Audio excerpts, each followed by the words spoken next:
कि जितनी भी बीमारियां हैं वो किन कारणों से हो सकती हैं या किस टाइप की हो सकती है। तो हमने और आपने दोनों ने मिलकर इतने सारे 17 लगभग के करीब में कॉज या टाइप्स बताए हैं। जैसे कोई बीमारी एसिडोसिस की हो सकती है या अल्कलोसिस की हो सकती है, यानी कि कोई बीमारी एसिड के बढ़ने की वजह से आ सकती है या अल्कलाइन के बढ़ने की वजह से आ सकती है। सीधा सिंपल इसका मतलब ये है। दूसरा है स्टमक रिलेटेड, जिसको मेटाबॉलिक डिसऑर्डर्स भी कहते हैं, यानी कि कोई भी बीमारी पेट से शुरुआत होगी तो उस बीमारी को हम क्या बोलते हैं, मेटाबॉलिक डिसऑर्डर कहते हैं, यानी कि पेट से शुरुआत होने वाली बीमारी कहते हैं, है ना। मेन तो वैसे तो मेन कॉज यही होता है, लेकिन फिर भी पेट से रिलेटेड बीमारियां होगी। दूसरा, कुछ बीमारियां ऐसी होती है कि आदमी स्वस्थ है लेकिन फिर भी अचानक से चोट लग जाती है, एक्सीडेंट हो जाता है, घुटने के बल गिर जाता है, मुंह के बल गिर जाता है, तो उसे इंजरी के केसेस में कैजुअलिटी यानी कि इमरजेंसी के केसेस में ले सकते हैं, एक्सीडेंटल केस में ले लेते हैं, है ना। एक कारण ये हो सकता है अच्छा खासा मैं स्वस्थ हूँ, 100% ठीक हूँ, लेकिन गया बाहर और गिर गया तो घुटना टूट गया मेरा, हो गया मैं बीमार, तो ये इंजरी के केसेस में आते हैं। अगला ये हो सकता है बाय बर्थ हो सकती है, भाई बच्चा पैदा ही हुआ है, अभी उसने कुछ करा भी नहीं, उसने जिया भी नहीं, उसने खाया भी नहीं, लेकिन वो बीमार हो गया, जिसे हम कंजेनाइटल हार्ट डिजीज हो सकती है, यानी कि जन्मजात बीमारियां हो सकती है। बच्चा पैदा ही बीमारी के साथ हुआ, होलिन हार्ट हो सकती है ना, या सीपी चाइल्ड हो सकती है, या कुछ और ऑटोनिज्म हो सकता है। बहुत सारी बीमारियां जो बाय बर्थ हो सकती हैं कि बच्चा पैदा होते ही वो बीमारी के साथ हुआ, तो उसे कंजेनाइटल यानी कि बाय बर्थ बीमारियां कहते हैं, है ना। डेफिशिएंसी की वजह से हो सकती है, भी किसी कमी की वजह से मुझे कुछ दिक्कतें आ रही हैं, जैसे विटामिन B12 कम हो जाए जरूरत से ज़्यादा तो पैरालिसिस हो सकता है, सोडियम लेवल जरूरत से ज़्यादा कम हो जाए तो BP लो हो सकता है, कैल्शियम लेवल जरूरत से ज़्यादा कम हो जाए तो ऑस्टोमलेशिया या ऑस्टोपोरोसिस हो सकती है, यानी कि डेफिशिएंसी की वजह से हो सकती है कोई बीमारी। और ऐसे ही कोई बीमारी एक्सेस होने की वजह से भी हो सकती है, यानी कि ज़्यादा काम करने की वजह से भी हो सकती है, कि अगर हमारा ग्रोथ हार्मोन ज़्यादा काम करे तो मेरी लंबाई जरूरत से ज़्यादा बढ़ जाएगी, वो भी बीमारी है ना। और अगर कैल्शियम ज़्यादा एक्सेस हो जाए तो वो हड्डियों में जुड़ना शुरू हो जाएगा, तो कौन सी बीमारी होती है, रोमेटिक अर्थराइटिस हो सकती है, या बम्बू स्पाइन जैसी बीमारी हो सकती है, एंक्लोजिंग स्पॉन्डिलाइटिस हो सकती है, या सोडियम लेवल बढ़ जाएगा तो जरूरत से ज़्यादा बढ़ेगा तो BP हाई होना शुरू हो जाएगा, यानी कि एक्सेस की वजह से भी बीमारियां हो सकती हैं। अगला है हाइपो, यानी कि हाइपो मतलब कमी की वजह से हो सकती है, कोई ग्लैंड कम काम करे तो बीमारी हो सकती है, जैसे हाइपोथायराइड का होना, है ना। थायराइड कम काम कर रहा है, वजह कुछ भी हो लेकिन हाइपोथायराइड हो गया, तो कम काम करने की वजह से भी हो सकती है।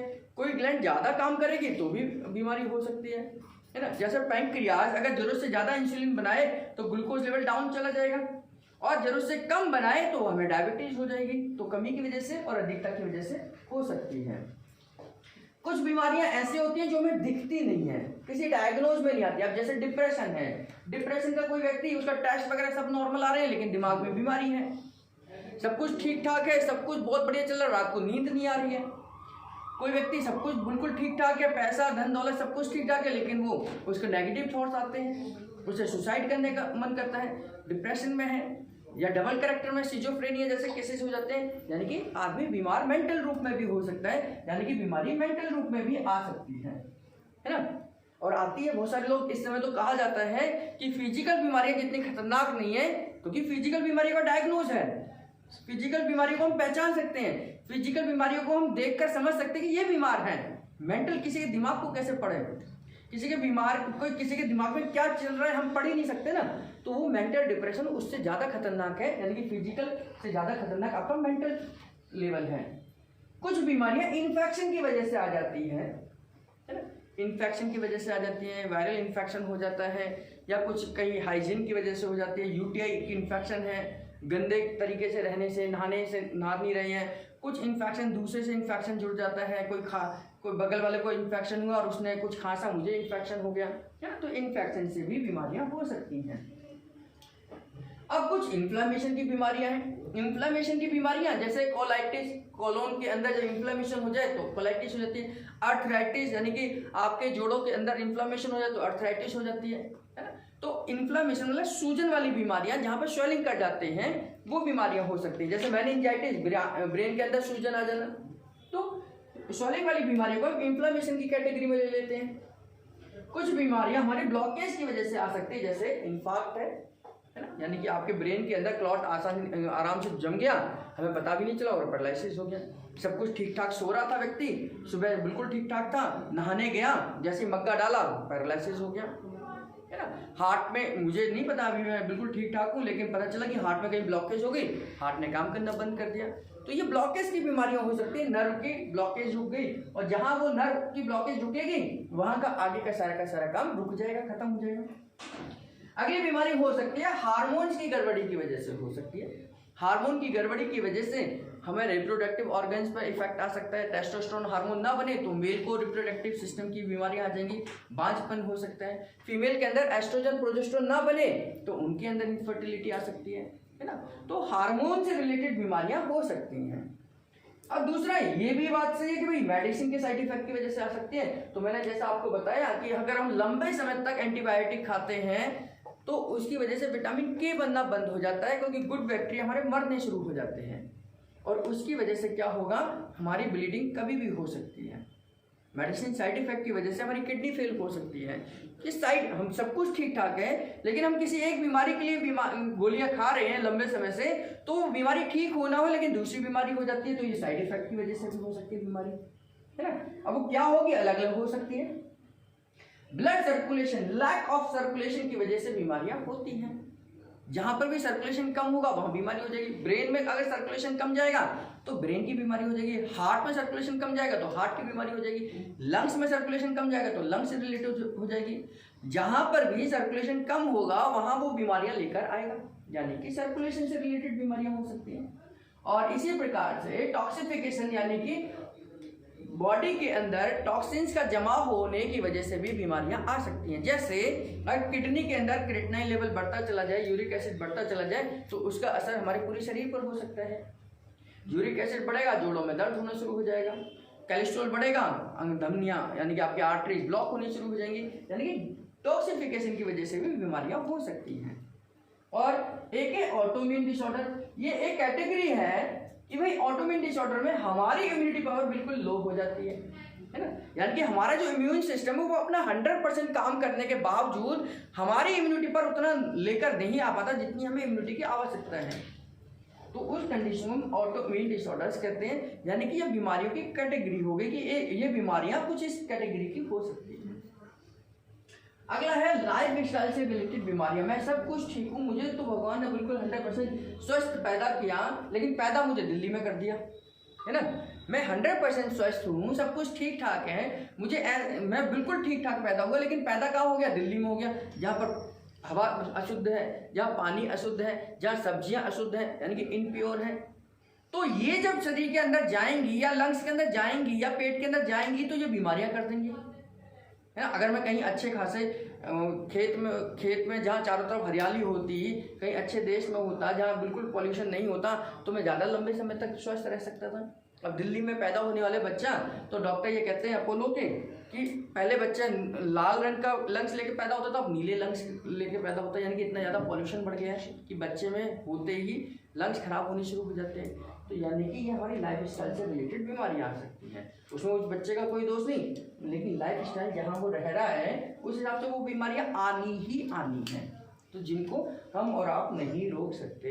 रोक कैसे सकते हैं, उसमें मदद कर सकते हैं कि पॉल्यूशन कम से कम करें, हम लोग पानी का इस्तेमाल थोड़ा ठीक से करें, तो उसमें मदद कर सकते हैं, लेकिन रोक नहीं सकते। तो कोई ना कोई बीमारी आपके शरीर के अंदर, कोई भी जो भी बीमारी है, इनमें से किसी ना किसी कॉज की वजह से ही होगी। न्यूरोथेरेपी ये कहती है कि हम हर कॉज पर काम कर सकते हैं और हर कॉज पर बीमारी का इलाज कर सकते हैं, अगर वो ठीक होने वाली बीमारी है तो, है ना। तो एक एक को लेकर चलते हैं। अब जैसे एसिडोसिस की बीमारी है, कोई भी बीमारी हो, क्योंकि हम जब भी कंफ्यूज हों तो गूगल अंकल से पूछ सकते हैं कि ये बीमारी का टाइप क्या है, नेचर क्या है। गूगल अंकल से पूछ सकते हैं, चाहे वो पीसीओडी है, चाहे वो हाई बीपी है, चाहे लो बीपी है, चाहे डायबिटीज है, चाहे अर्थराइटिस है, तो ये तो हमें ये बता देंगे कि भाई ये एसिडोसिस की बीमारी है, अल्कलोसिस की बीमारी है। तो उस कंडीशन में हम एसिडोसिस और अल्कलोसिस को बैलेंस कर सकते हैं, क्योंकि भगवान ने सिस्टम बनाया है, हमारी बॉडी के अंदर सिस्टम बनाया है जो एसिड और अल्कलाइन को बैलेंस कर सकता है और करता है। अगर मैं आज की डेट में स्वस्थ हूं तो इसका मतलब यह है कि मेरा एसिड और अल्कलाइन बैलेंस हो रहा है। लेकिन कल अगर मैं बीमार होना शुरू हो जाऊं तो इसका मतलब यह है कि मेरी बॉडी में या तो एसिड बढ़ना शुरू हो गया या अल्कलाइन बढ़ना शुरू हो गया। तो न्यूरोथेरेपी में हम एसिड और अल्कलाइन को बैलेंस करना जानते हैं। तो एसिड और अल्कलाइन को हम बैलेंस कर सकते हैं क्योंकि हमारे पास एसिड के फॉर्मूले हैं, अल्कलाइन के फॉर्मूले हैं। तो बीमारी अगर हमारे पास आती है एसिड और अल्कलाइन की वजह से, गड़बड़ी की वजह से आती है, तो न्यूरोथेरेपी में एसिड और अल्कलाइन का ट्रीटमेंट देकर हमारे पास बहुत सारे फॉर्मूले हैं, ए हेपरिन है, एसिड हेपरिन है, अल्कलाइन हेपरिन है, किडनी क्लियर है, तो उनको देकर हम एसिड अल्कलाइन को बैलेंस कर सकते हैं। स्वाभाविक है। और अच्छी बात ये बताई गुरुजी ने कि हम एसिड अल्कलाइन को चेक भी कर सकते हैं, है ना। हमें किसी टेस्ट की जरूरत नहीं है, तो हम चेक कर सकते हैं कि बॉडी का नेचर एसिडिक है या अल्कलाइन है। इन दोनों में से जो भी होगा हम उसे बैलेंस कर सकते हैं। तो यानी कि इस कैटेगरी की बीमारियों का इलाज हम कर सकते हैं। कर सकते नहीं कर सकते? कर सकते हैं ना, क्योंकि हमें इसको चेक करना भी आता है और इसको ठीक करना भी आता है। तो पहली कैटेगरी आपकी सॉल्व हो जाती है। दूसरा है स्टमक से रिलेटेड बीमारियां, यानी कि मेटाबॉलिक डिसऑर्डर्स।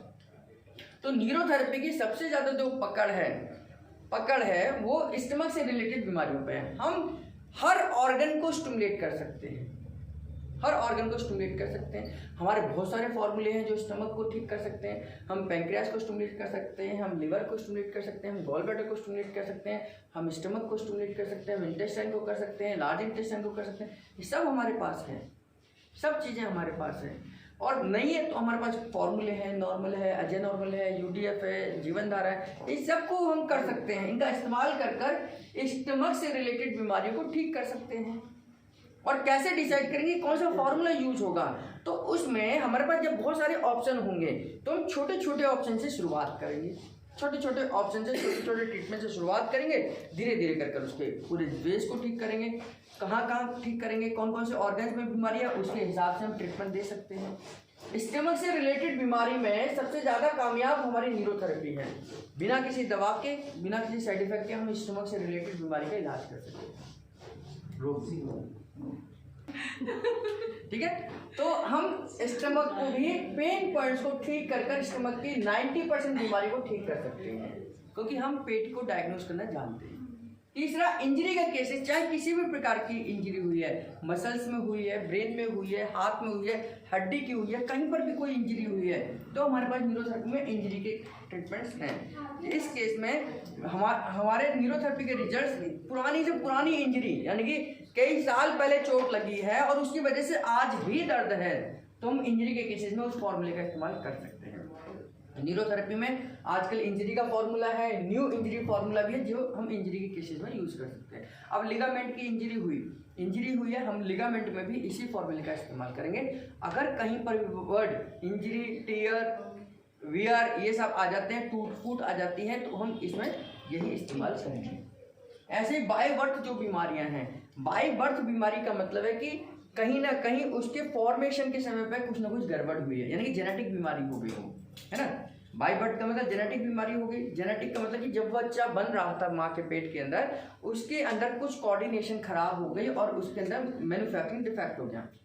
बाय बर्थ का मतलब मैन्युफैक्चरिंग डिफेक्ट है। हेरिडिटी का मतलब माँ बाप से बीमारियां लेकर आ रहे हैं, है ना। तो बाय बर्थ यानी कि मैन्युफैक्चरिंग डिफेक्ट है। उस मैन्युफैक्चरिंग डिफेक्ट को हम जिस फॉर्मूले हमारे पास हैं, हमारे पास 4 फॉर्मूले हैं जीन्स को चेंज करने वाले, उन 4 फॉर्मूले का इस्तेमाल करके जेनेटिक बीमारियों पर काम करेंगे। Genes number 1, genes number 2, genes number 3, ये सारे फॉर्मूले हैं, हमें पूछूंगा नहीं आप लोगों से। तो बाय बर्थ बीमारियों को हम जीन्स वाले फॉर्मूले देकर ठीक कर सकते हैं, चाहे बीमारी कोई भी हो। डेफिशिएंसी से रिलेटेड बीमारियों में जब भी हमारे को डेफिशिएंसी से रिलेटेड बीमारी है तो हम पहले उस डेफिशिएंसी को इनटेक करने के लिए बोलेंगे, है ना। सोडियम से रिलेटेड है, पोटेशियम से है, क्लोराइड से है, विटामिन से है। भाई पहले फर्स्ट चीज़ तो उसकी इनटेक करेगा वो, तभी तो बढ़ेगी कमी, क्योंकि हम किसी भी चीज़ को बढ़ा नहीं सकते, एब्जॉर्ब करा सकते हैं। तो पहला काम उसको इनटेक करना है। दूसरा, हम उसके डाइजेस्टिव सिस्टम को स्ट्रॉन्ग करेंगे ताकि वो एब्जॉर्ब हो जाए। तीसरा काम, उसका सही तरीके से इस्तेमाल हो जाए, यानी कि सही जगह उसका यूज हो जाए। जैसे कैल्शियम है, कैल्शियम खाने के लिए बोलेंगे, पेट को ठीक करेंगे, 125 DC से फॉर्मूला देंगे, कैल्शियम अपनी जगह पर पहुंच जाएगा। मेरी बात समझे? तो यानी कि हम खाने के लिए कहेंगे, पेट को ठीक करेंगे, फिर उसका यूज करेंगे, तो इस तरीके से हम डेफिशिएंसी वाली चीज़ों पर काम कर सकते हैं। जैसे हाइपोथायराइड है, तो हाइपोथायराइड किसकी वजह से? टायरोसिन एमिनो एसिड की वजह से। ये अमीनो एसिड नहीं मिल रहा है तो थायराइड हाइपो चला गया है। तो इसके लिए टायरोसिन एमिनो एसिड हमें पता है कि दूध वाली प्रोटीन्स में होता है, तो दही खाना चाहिए, पनीर खाना चाहिए, तो वो खाएगा तो टायरोसिन एमिनो एसिड जाएगा। अब वो एब्जॉर्ब होना चाहिए तो पेट ठीक होना चाहिए। पेट ठीक होने के बाद में हम थायराइड का ट्रीटमेंट देंगे जिससे कि थायराइड ग्लैंड को टायरोसिन एमिनो एसिड मिलेगा, थायराइड को स्टिमुलेट करेंगे, तो टायरोसिन एमिनो एसिड के मिलते ही ये डेफिशिएंसी पूरी हो जाएगी। तो इनटेक करना है, एब्जॉर्ब करना है, फिर उसका यूज करना है। इस कॉन्सेप्ट पे जब हम काम करेंगे तो ये डेफिशिएंसी वाली बीमारियां भी ठीक होगी। अगला है एक्सेस, यानी कोई चीज एक्सेस में है, कोई चीज ज्यादा हो गई है, विटामिन मिनरल्स ये ज्यादा हो गए हैं तो उनको बॉडी से बाहर निकालेंगे। बाहर निकालने में हमारी बॉडी के एक्सक्रीटरी सिस्टम काम करते हैं, लंग्स, किडनी, स्किन, यूरिन, ये सब ऐसे सिस्टम है जो बॉडी से टॉक्सिन्स को बाहर निकालने का काम करते हैं। तो हम इस सिस्टम पर काम कर कर उसकी बॉडी में जो भी एक्सेस है उसको बाहर निकालेंगे। दूसरा, जो एक्सेस है और जो आ रहा है उसमें भी उसको डाइट में बताएंगे कि ये चीज़ें आपने नहीं खानी है। अगर बॉडी में एसिड का लेवल बढ़ा हुआ है, जॉइंट्स पेन है, तो उसे दालें खाने के लिए बने करेंगे, क्योंकि यूरिक एसिड बढ़ जाएगा। यूरिक एसिड बढ़ेगा तो जॉइंट्स पेन बढ़ेगा, जॉइंट्स पेन बढ़ेगा तो समस्या बढ़ेगी, है। तो उस समय पर हम डाइट का फॉलो करेंगे। दूसरा, उसकी बॉडी में जो यूरिक एसिड ऑलरेडी बढ़ा हुआ है उसको किडनी के द्वारा बाहर निकालने का प्रयास करेंगे। तो इसमें एक्सेस चीज़ों को बाहर निकालकर बैलेंस करने का काम करेंगे। कोई ग्लैंड कम काम कर रही है, हाइपो कंडीशन में काम कर रही है, तो उस ग्लैंड को मोटिवेट करने वाले ऑर्गन्स को स्टिमुलेट करेंगे। जैसे कोई ना कोई ग्लैंड को स्टिमुलेट करने वाली ग्लैंड्स होती हैं, या तो वो डायरेक्ट हो जाएंगी या किसी इनडायरेक्ट होंगी। जैसे हमने पढ़ा है कि पीनियल ग्लैंड हमारे पिट्यूटरी को स्टिमुलेट, हाइपोथैलेमस को स्टिमुलेट करती है, हाइपोथैलेमस पिट्यूटरी को स्टिमुलेट करती है, और पिट्यूटरी के बहुत सारे ग्लैंड्स पे कंट्रोल है। तो हमें जब पता है कि एड्रिनल ग्लैंड है, थायराइड है, या हमारे ओवरीज हैं, टेस्टिस हैं, इन सबको पिट्यूटरी के द्वारा कंट्रोल किया जा सकता है। तो अगर ये काम नहीं करेंगे तो हम पिट्यूटरी ग्लैंड को बात कर कर उसको स्टिमुलेट कर कर उससे काम करवाएंगे। तो उस कंडीशन में हम हाइपो वाली कंडीशन में उनके या तो उसको डायरेक्ट स्टिमुलेट करेंगे, जैसे पैंक्रियास है तो डायरेक्ट स्टिमुलेट कर रहे हैं, या उसके कहीं प्रोसेस में है कोई ग्लैंड तो उसके द्वारा उसको स्टिमुलेट कर कर उसको उससे काम करवाएंगे।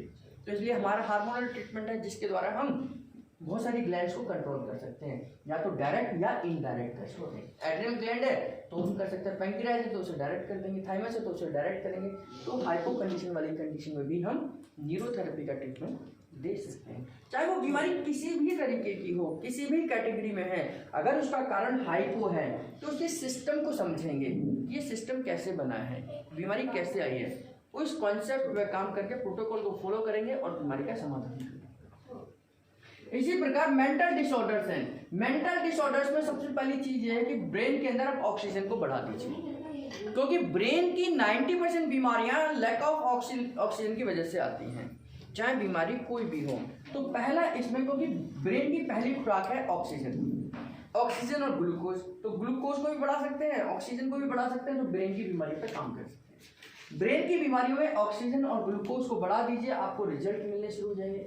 आपको डिप्रेशन में है तो डिप्रेशन में हम जानते हैं कि उसके केमिकल, डिप्रेशन कोई बीमारी नहीं है, कैटेगरी है कि जब उसके बॉडी के ऑर्गन्स सिस्टम जब डिप्रेस हो जाते हैं, दब जाते हैं, सप्रेस हो जाते हैं, तो वो डिप्रेशन आ जाता है। तो उनको जब हम ब्लड सप्लाई पहुंचाएंगे तो अपना काम प्रॉपर तरीके से करना शुरू कर देंगे, तो हमारा डिप्रेशन ठीक हो जाएगा। यानी कि यहाँ पर हम बात करेंगे उन 4 हैप्पीनेस हार्मोन्स की जिसके द्वारा हमें खुशी मिलती है। सेरोटोनिन है, ऑक्सीटोसिन है ना, डोपामाइन है और एंडोर्फिन है। ये सारे जो हमारे हैं, इनको काम करेंगे डिप्रेशन ठीक हो जाएगा हमारा। चाहे वो फिट्स है, एपिलेप्सी है, इनके कॉज हैं कि भाई किसी न किसी इलेक्ट्रोलाइट्स की वजह से अंदर वेव गड़बड़ हो रही है, उस इलेक्ट्रोलाइट्स को बैलेंस कर दो, वेव ठीक हो जाएगी, है ना। अगला है इन्फेक्शन। मैंने आपको बताया कि इन्फेक्शन की बीमारियों को ठीक कर सकते हैं। किसी के भी माध्यम से अगर इन्फेक्शन आया है तो उस समय में अपनी इम्यूनिटी को बढ़ा दीजिए। आपकी इम्यूनिटी अगर स्ट्रांग है तो किसी भी प्रकार का कोई भी इन्फेक्शन आपको कुछ भी नहीं बिगाड़ सकता। अगर मैं आज स्वस्थ हूँ क्योंकि इस समय पर मेरे वातावरण में लाखों करोड़ों की संख्या में वायरस हैं और ये वायरस मुझे बीमार कर सकते हैं, लेकिन अगर मैं बीमार नहीं होता तो इसका केवल एक ही कारण है कि मेरी इम्यूनिटी बहुत स्ट्रांग है। मेरी इम्यूनिटी बहुत स्ट्रांग है ना। एक बच्चा, दो बच्चे अगर यहाँ पढ़ने आते हैं और एक बच्चा जाकर बीमार पड़ जाता है बाहर, तो उसकी इम्यूनिटी वीक है ना, क्योंकि उस दोनों एक ही वातावरण में पढ़ते हैं, दोनों एक ही वातावरण में रहते हैं, खेलते हैं, लेकिन एक बीमार पड़ जाता है और एक स्वस्थ है, तो यानी कि ये सीधे सीधे इम्यूनिटी पर जाता है। और तो हम लिम्फेटिक सिस्टम को स्टिमुलेट करना जानते हैं। हमारी इम्यूनिटी को स्टिमुलेट करने का जो सिस्टम है उसे लिम्फेटिक सिस्टम कहते हैं। उसमें थाइमस है, स्प्लीन है, लिम्फ नोड्स हैं, इन सबको स्टिमुलेट करना हम जानते हैं और इनको स्टिमुलेट कर हम बॉडी की इम्यूनिटी को बढ़ा सकते हैं। तो इन्फेक्शन के केसेस में बॉडी की इम्यूनिटी को आप बढ़ा दीजिए। बॉडी की इम्यूनिटी जैसे ही बढ़ेगी इन्फेक्शन का इलाज हो जाएगा, है ना। तो इलाज में इन्फेक्शन को हम ठीक कर सकते हैं, रोग।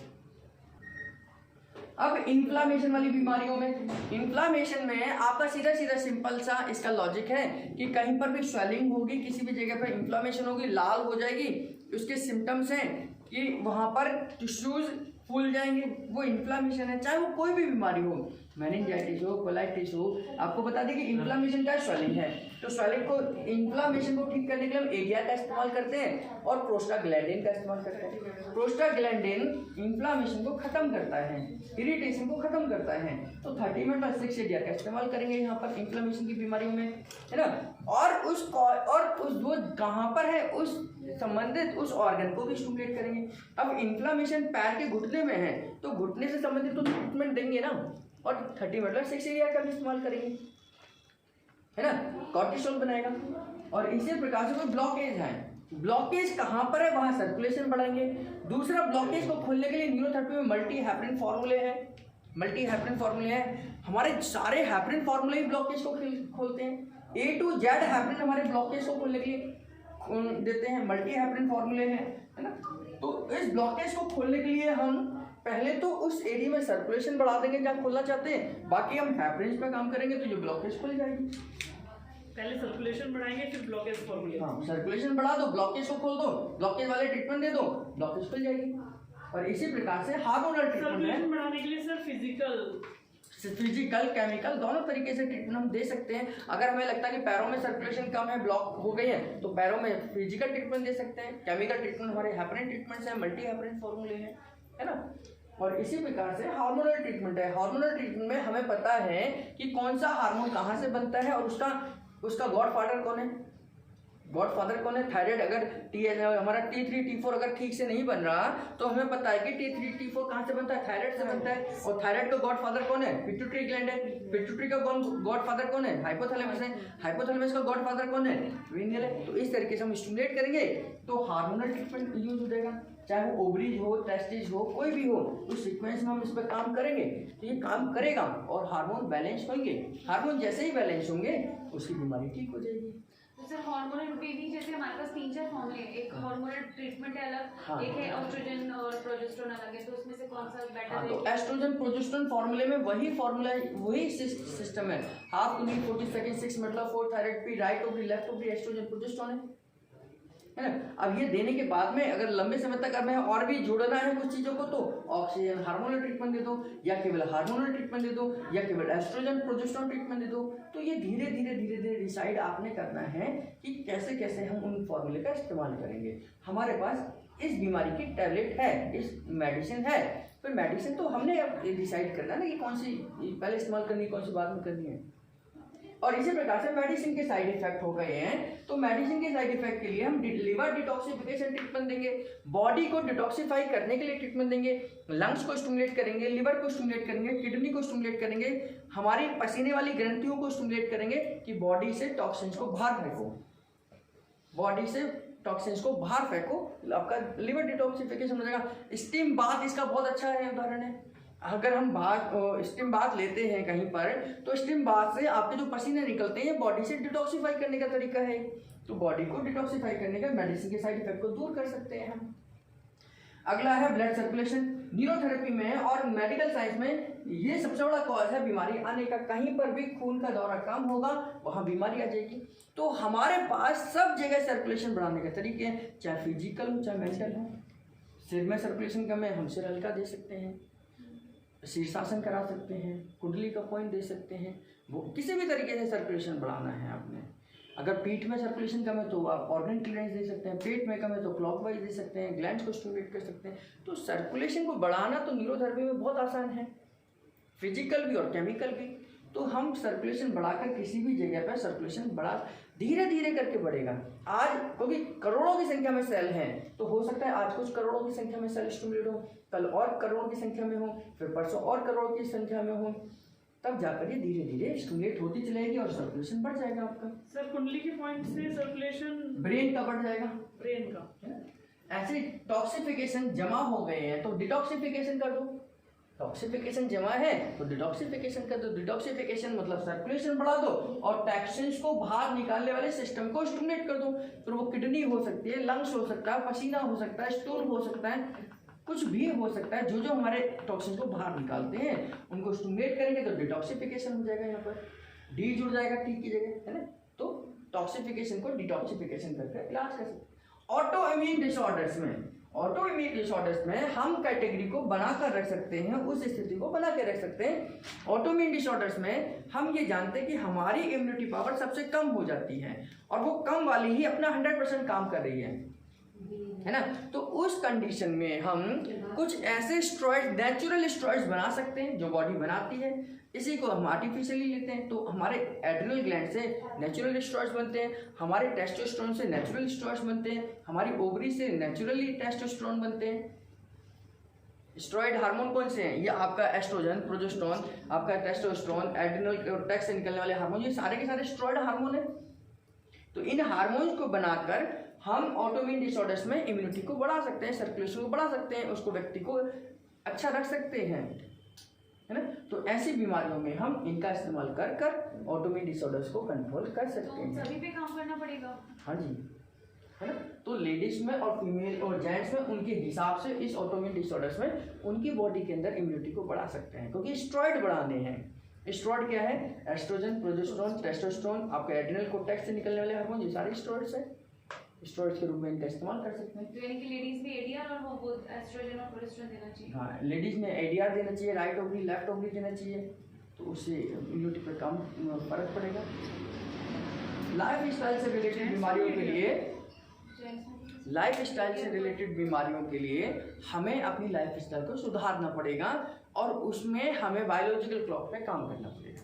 बायोलॉजिकल क्लॉक कहते हैं कि हमें निश्चित समय पर खाना चाहिए, निश्चित समय पर सोना चाहिए, निश्चित समय पर हमें अपनी फिजिकल एक्सरसाइज करनी चाहिए, हमें सही खाना खाना चाहिए, सही समय पर खाना चाहिए, सही तरीके से खाना चाहिए और सही तरीके से सोना चाहिए। जब हम ये लाइफ स्टाइल को सुधार लेंगे तो न्यूरोथेरेपी आपकी लाइफ स्टाइल में इस तरीके से मदद कर सकती है कि जब आप जो खाना खा रहे हैं वो डाइजेस्ट प्रॉपर तरीके से हो जाए। आपको सेरोटोनिन ट्रीटमेंट देंगे तो जब आप सोना चाह रहे हैं कि 8 बजे 10 बजे नींद आ जाए तो उस समय आपकी धीरे धीरे करके उस समय तक नींद आ जाए, है ना। तो आपकी लाइफ स्टाइल को सुधारने में न्यूरोथेरेपी मदद कर सकती है। अब आपको नींद नहीं आ रही है ना।